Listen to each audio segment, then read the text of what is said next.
कल army chief general Asim Munir ने इस्लामाबाद में मार्गला डायलॉग में एक की नोट स्पीच दी और उसमें काफ़ी इश्यूज़ के ऊपर उन्होंने डिस्कशन की। हम कोशिश करेंगे कि जो नेशनल सिक्योरिटी और जो फॉरेन पॉलिसी से रिलेटेड इश्यूज़ हैं उस पर ज़्यादा फोकस करें। जो क्रक्स था उनकी स्पीच का, क्योंकि आई थिंक उसको बड़ा इंपॉर्टेंट लिया जा रहा है कि इस तनाजुर में, क्योंकि ट्रंप के मुंतखब होने के बाद अमेरिका का सदर, दुनिया जो है वो बहुत ज़्यादा तब्दीलियाँ एक्सपेक्ट कर रही है, गिवन के उनकी एक जो गैर रिवायती नेचर है और अमेरिका और चीन के दरमियान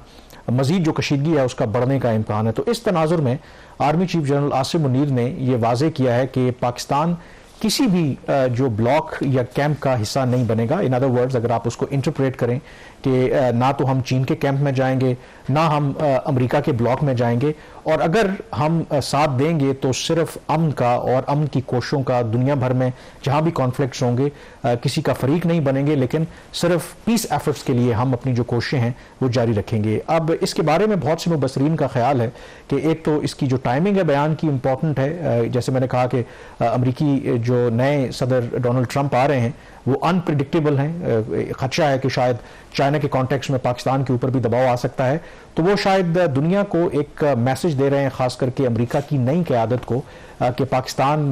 दो के चीन के साथ हमारे स्ट्रेटेजिक ताल्लुकात ज़रूर हैं, लेकिन हम कोई ऐसा काम नहीं करेंगे जिससे अमरीकी जो मफादात हैं उनको ठेस पहुंचे। तो शहबाज, ये सिग्निफिकेंट है इन द सेंस दो के है कि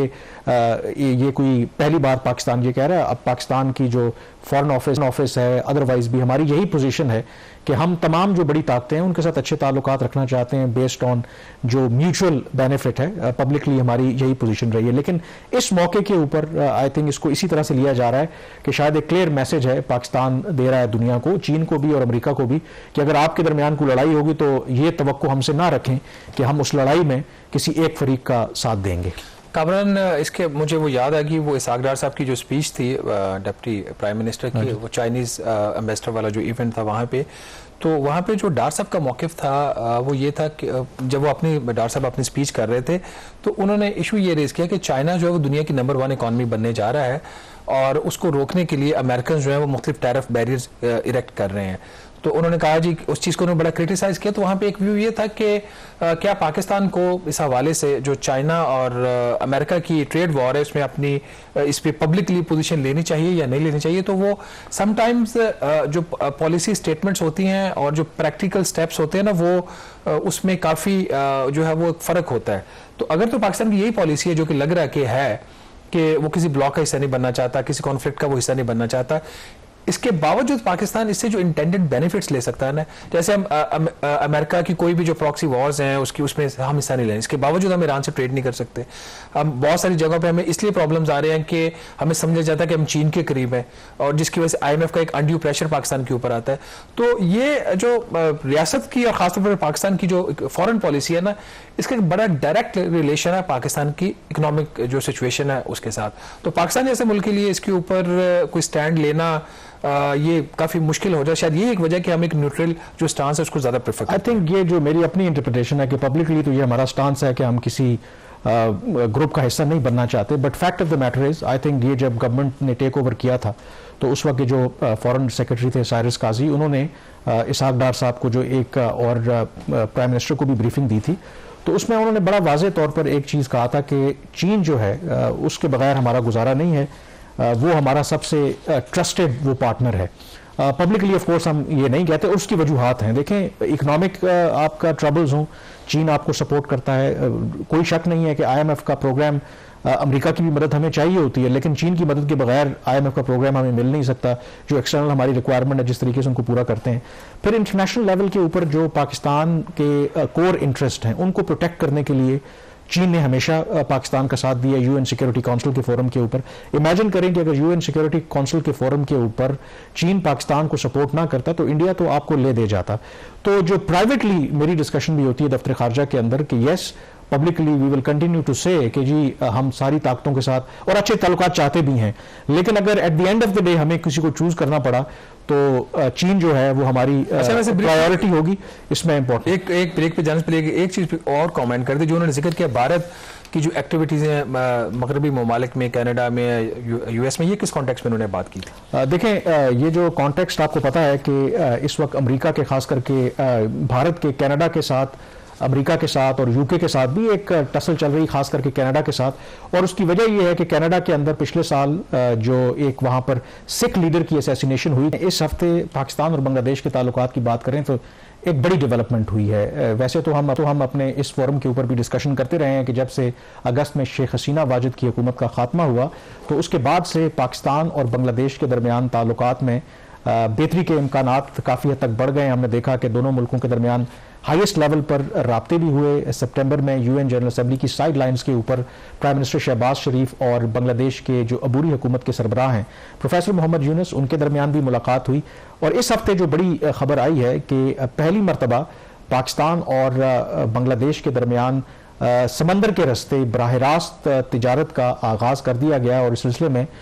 جو ایک مال بردار بحری جہاز ہے وہ پاکستان کی جو کراچی کی بندرگاہ ہے وہاں سے سامان لے کر کے چٹاگانگ کی جو بندرگاہ ہے وہاں پر لنگر انداز ہوا ہے، اور یہ پہلا براہ راست آپ کہہ سکتے ہیں کہ رابطہ ہے دونوں ملکوں کے درمیان جہاں تک تجارت کی بات کریں۔ اور شہباز کیونکہ اس لیے سگنیفیکنٹ ہے، پاکستان کے جو ہائی کمشنر ڈھاکہ میں انہوں نے کہا ہے کہ یہ ایک ہسٹورک ڈیولپمنٹ ہے، اس سے نہ صرف دونوں ملکوں کے درمیان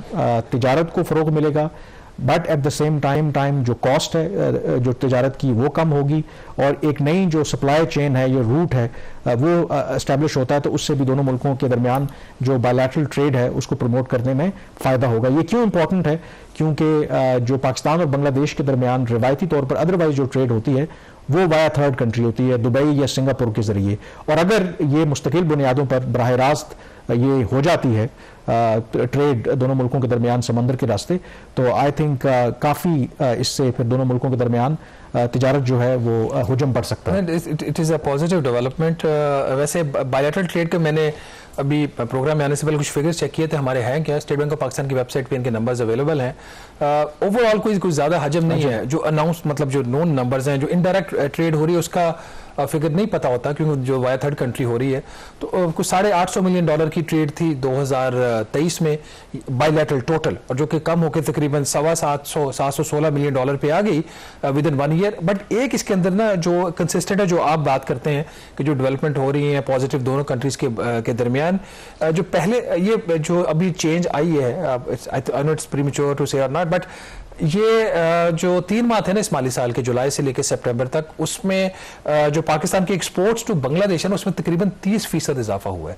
$145 ملین ایکسپورٹس تھے پاکستان کی لاسٹ کوارٹر میں پچھلے سال، اس کے پہلے کوارٹر میں، اور یہ جو تقریباً $188 ملین کی ایکسپورٹس پاکستان نے کی ہے، بٹ جو امپورٹس ہیں فرام بنگلہ دیش وہ بائی اینڈ لارج وہیں پہ اور اس میں جو اضافہ ہے اس کی بھی ایک وجہ ہے، کیونکہ پہلے جب شیخ حسینہ واجد کی حکومت تھی تو جو پاکستان سے جو بھی گڈز جاتی تھیں تو انہوں نے وہاں پر اس کو کہتے تھے کہ کوئی ریڈ ان کا فلیگ ہے یا نان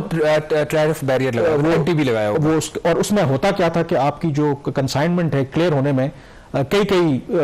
ہفتے یا دن لگ جاتے، جس کی وجہ سے آپ کی پروڈکٹ کی ویلیو جو وہ کم ہو جاتی تھی۔ تو اس میں بھی ڈیولپمنٹ ہوئی کہ بنگلہ دیش کی حکومت نے سپٹمبر میں وہ جو پاکستان کے اوپر ایک ریسٹرکشن امپوز کی ہوئی تھی پچھلی بنگلہ دیش کی گورنمنٹ نے، اس کو ریموو کر دیا ہے، جس کی وجہ سے اب پاکستان کی جو بھی گڈز جاتی ہیں وہ ایز اے نارمل جو چیزیں 30% انکریز آیا اس میں، تو اس کی وجہ سے انکریز آیا۔ اور اگر یہ براہ راست دونوں ملکوں کے درمیان سمندر کے راستے تجارت ہوتی ہے، وقت کم لگے گا، آپ کی لاجسٹک کاسٹ کم ہوگی، تو مارکیٹ کے اندر جو پرائسز ہیں وہ کمپیٹیٹو ہوں گی۔ مثلا لوگوں کو جب لاجسٹک کاسٹ کم پڑے گی، آپ کو وقت کم لگے گا، تو دونوں ملکوں کی عوام کو جو بھی چیزیں امپورٹ کرتے ہیں یا ایکسپورٹ کرتے ہیں وہ چیزیں سستی ملیں گی، تو اس سے فائدہ ہوگا اور ٹریڈ میں اس میں اضافہ ہوگا۔ اسی وجہ سے جو دونوں ملکوں کے خاص کر کے جو امپورٹرز اور ایکسپورٹرز ہیں انہوں نے اس ڈیولپمنٹ کو ویلکم کیا ہے۔ اور ویسے بھی کسی بھی دو ملکوں کے درمیان تعلقات کو اگر جانچنا ہو نوعیت کیا ہے تو جج کرنے کا بہترین طریقہ یہ نہیں ہوتا کہ وہ کتنے اچھے ایک دوسرے کے بارے میں اسٹیٹمنٹس دیتے ہیں، ان کے آپس میں ٹریڈ اور بزنس ریلیشن شپ کیسے ہیں وہ ڈیپینڈ کرتا ہے۔ اور یہ آئی تھنک ایک سبسٹینٹیو ڈیولپمنٹ ہے جب پاکستان اور بنگلہ دیش کے تعلقات کی بات کریں۔ اور اگر شیخ حسینہ واجد کی حکومت ہوتی تو یہ بالکل آئی تھنک ناممکنات میں سے تھا کہ اس طرح کی براہ راست دونوں ملکوں کے درمیان ٹریڈ ہو سکتی، but let's see it's a first step.